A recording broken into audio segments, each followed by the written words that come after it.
नमस्ते। आप सभी से अनुरोध है कि कृपया चैनल को सब्सक्राइब अवश्य करें, साथ में वीडियो को लाइक करें और वीडियो को बाद में शेयर भी करें। उत्तर प्रदेश में क्या योगी जी को फ्री हैंड मिल गया है या फिर राउंड 1 जो है वो योगी जी के फेवर में गया है? क्यों? क्योंकि आज 2.5 साल का एक्सटेंशन पाए हुए दुर्गा शंकर मिश्रा चीफ सेक्रेटरी उत्तर प्रदेश की विदाई हो गई और मनोज कुमार सिंह 88 बैच उन्होंने चार्ज ले लिया।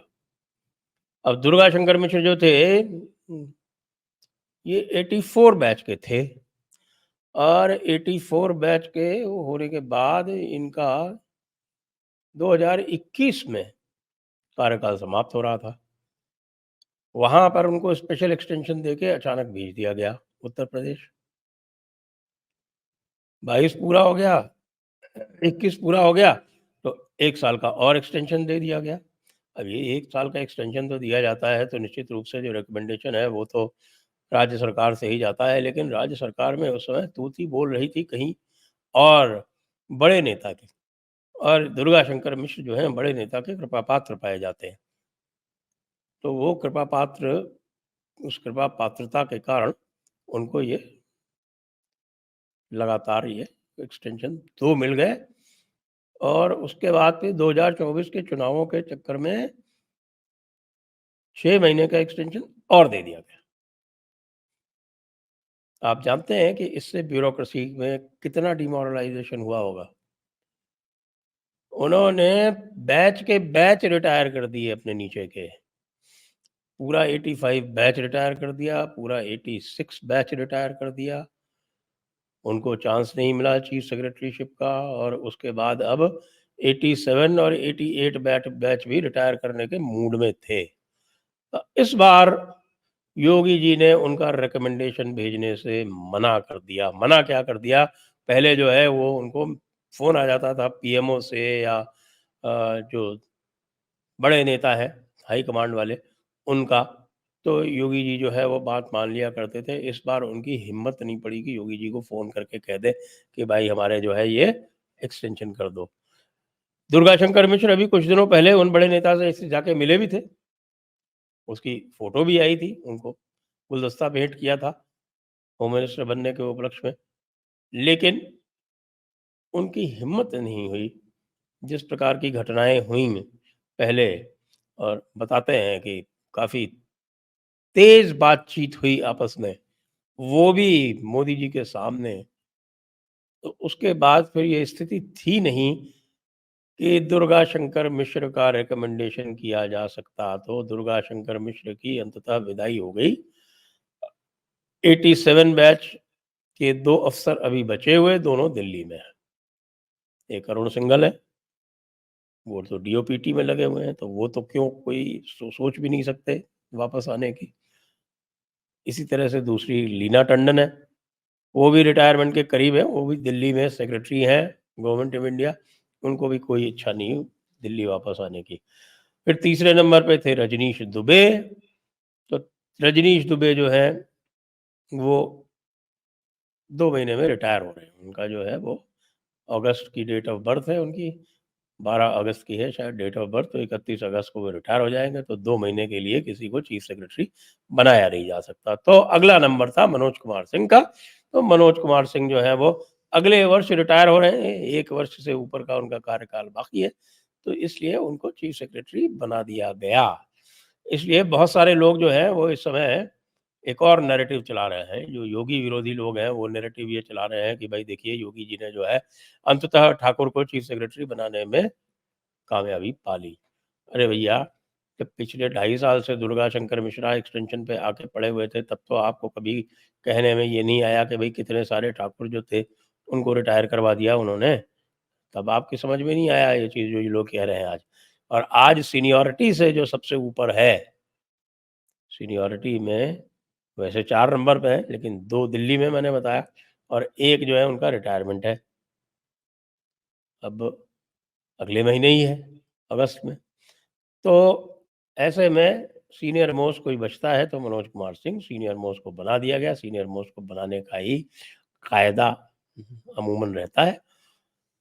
तो इसमें यदि कोई लोग जो हैं वो कोई इस प्रकार की बातें बना रहे हैं, तो मुझे लगता है कि अ, उचित नहीं है। इतना ही कहूँगा, और भी कुछ कह सकता हूँ लेकिन इतना ही कहूँगा, उचित नहीं है। बाकी जो प्रशासन की स्थिति है वो ठीक नहीं है। प्रशासन जो है अत्यंत निरंकुश हो रखा है, और इसमें ये भी बहुत बड़ा कारण है कि ऊपर की यानी कि दिल्ली की सिफ़ारिश से बहुत सारे तबादले हो जाते हैं। अब योगी जी क्यों कर रहे थे? संभवतः वो कॉन्फ्रंटेशन नहीं चाहते होंगे, लेकिन उसका इनाम उनको मिला है, और उनको अभी स्पष्ट पता चल रहा है कि अगर इसी तरह से ये वो दिल्ली के इशारे पे काम करते रहे, तो उनकी जो छवि है वो पूरी तरह से धूल-धूसरित हो जाएगी, और उसके बाद फिर 27 को बचा पाना बहुत मुश्किल हो जाएगा। तो इसलिए धड़ाधड़ अब तबादले आरंभ है। 14 डीएम अभी परसों बदले गए थे, 2 और बदल दिए गए, तो 16 बदल दिए गए हैं डीएम। पुलिस अधीक्षकों की भी बड़ी लिस्ट आ गई है, और जो भी मुझे पता चल रहा है कि जहाँ से निर्देश आया करते थे, वो निर्देश नहीं आ रहे हैं, और योगी जी अपनी मर्ज़ी से अफ़सरों की तैनाती कर रहे हैं। एक बात। दूसरी बात, 46 की लिस्ट और तैयार है। अब देखते हैं उसमें क्या होता है। जो इसका जो लिटमस टेस्ट है, वो लिटमस टेस्ट जो है वो फैज़ाबाद के डीएम का ट्रांसफ़र होगा। क्योंकि फैज़ाबाद के डीएम की बहुत ख़राब रिपोर्ट्स आई हैं। अब फैज़ाबाद के डीएम के साथ क्या होता है अगली लिस्ट में, उससे भी योगी जी की प्रतिष्ठा जो है वो बढ़ेगी या घटेगी, दोनों में से एक काम होगा। लखनऊ के पुलिस कमिश्नर को तुरंत-फुरत हटा दिया गया था, ये भी ध्यान रखें। और लखनऊ के पुलिस कमिश्नर भी किसी की कृपा से ही लगे थे भई, वहाँ कृपा देखिए, दिल्ली की कृपा जो है वो लखनऊ में बहुत आवश्यक हुआ करती थी, लेकिन वो कृपा जो थी वो जब ये शिकायत आने लगी कि साहब के वो तो एमएलए तक के क्या सोचिए मंत्री तक के फ़ोन नहीं उठाते हैं, तब जाके थोड़ी उनकी समस्या जो है वो समाधान हो गया और उनको हटा दिया गया। एक और बड़ी समस्या जो है वो ये है कि 2 नेता ऐसे लगाए हुए हैं हाई कमांड ने, जो कि लगभग ओपनली योगी जी को डिफ़ाई करते रहते हैं, केशव प्रसाद मौर्य और ब्रजेश पाठक। सबको पता है कि ब्रजेश पाठक बीएसपी से आए हैं।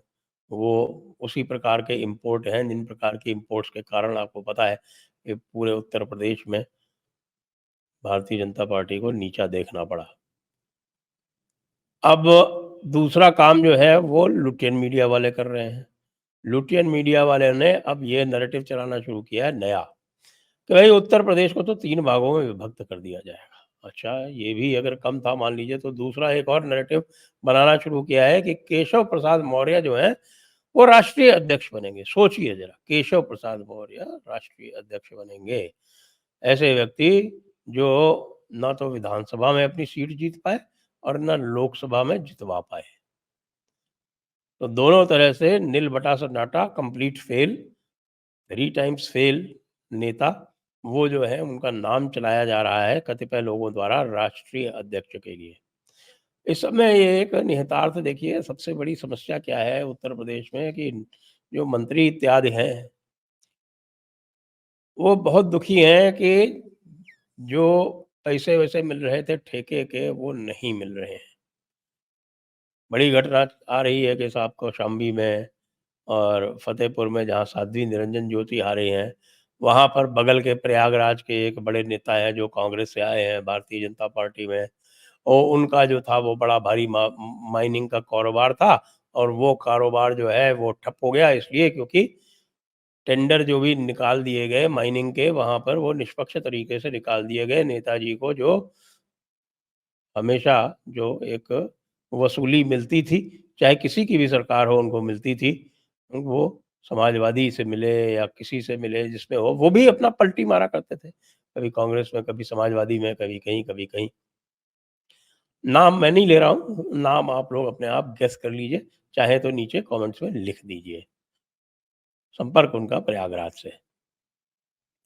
तो ये जो ठेका पट्टी जो है वो सब जगह जब निष्पक्ष रूप से दी जाने लगी, तो उससे भी ये नेता जो है ना, बड़े नेता ख़ास तौर से, उनको बहुत तकलीफ़ हो रही है। और वो तकलीफ़ जो है वो हमको देखने में मिली। मैं अपने आप जिला खीरी की स्थिति बता देता हूँ। जिला खीरी में अजय मिश्रा टेनी, सबसे पहले तो उनका टिकट काटने की बात चल रही थी। लेकिन टिकट उनका काटा नहीं जा सकता था, क्योंकि वो नंबर 2 के बहुत ही नज़दीकी थे। नंबर 2 ने तो उनको जो है वो पूरी तरह से एक हथेली दे रखी थी कि योगी जी के विरोध में लॉबी बनाओ और योगी जी के विरोध की लॉबी में काम करो। उनको एक लखीमपुर सदर के जो योगेश जी थे, योगेश पटेल, उनको छोड़ के चारों जो विधायक थे, उनसे उनकी अदावत थी, कुट्टी थी, और इस चक्कर में वो चुनाव हार गए। और कमोबेश ऐसी स्थिति जो है वो 30 से लेके 40 तक के स्थानों में बनी हुई थी। और 30 और 40 स्थानों में जहाँ पर योगी जी ने कहा था टिकट काट दीजिए, नहीं काटा गया। परिणाम आपके सामने। अब इसकी रिस्पॉन्सिबिलिटी जो है हाईकमांड तो लेती नहीं है, क्योंकि यहाँ भी कांग्रेस वाला कल्चर आ गया है कि हाईकमांड नहीं लेगी। तो अब संकेत ये आ रहे हैं कि भैया योगी जी को फ्री हैंड मिल गया है। वैसे भी योगी जी बहुत सारे निर्णय धड़ाधड़ ले रहे हैं। निर्णय अवश्य लें, लेकिन निर्णय के साथ-साथ कुछ ऐसा कार्य करें जिससे भारतीय जनता पार्टी के कार्यकर्ताओं का और प्रशासन का समन्वय बना रहे। समन्वय बना रहेगा, कार्यकर्ताओं का भी थोड़ा बहुत इकबाल बना रहेगा, तो ही जनता उनको पूछेगी। वरना वो चुनाव के समय मुँह दिखाने लायक नहीं रहेंगे और किसी से वोट माँगने के लिए जा भी नहीं पाएँगे। आइए अब देखते हैं कि योगी जी ने अब अपना चीफ सेक्रेटरी बना लिया है, तो आगे अब क्या होता है। जय हिंद, जय भारत, वंदे मातरम।